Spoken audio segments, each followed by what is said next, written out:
என் அன்புக்குரியவளே, பரிசுத்த வேதாகமத்திலே சங்கீதம் 138 அதிகாரம் 7 இப்படியாக சொல்லப்பட்டிருக்கிறது. நான் துன்பத்தின் நடுவில் நடந்தாலும் நீர் என்னை உயிர்ப்பிப்பீர். என் சத்துருக்களின் கோபத்துக்கு விரோதமாக உமது கையை நீட்டுவீர்.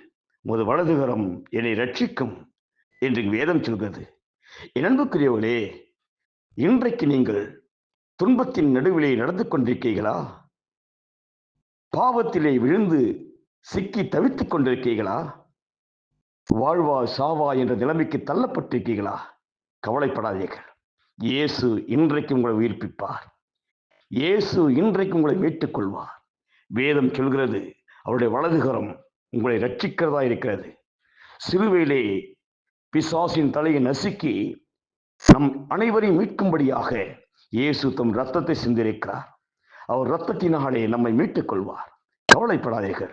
கர்த்தர் இந்த நாளிலே உங்களை உயிர்ப்பித்து உங்களை ஆசீர்வதித்து பாவத்திற்கும் தீங்குக்கும் சாத்தானுடைய கட்டுகளுக்கும் விலக்கி பரிசுத்த ஆவியான தேவன் உங்களை அவர் நாமத்தினாலே காத்துக்கொள்வார். கவலைப்படாதீர்கள். எல்லா நெருக்கங்கள், எல்லா வேதனைகள், எல்லா துன்பங்களை மாற்றி தேவன் உங்களை இன்றைக்கு உயிர்ப்பிப்பார். அவருடைய கிருபையும் அவருடைய சமாதானமும் உங்களோடு இருப்பதாக. God bless you.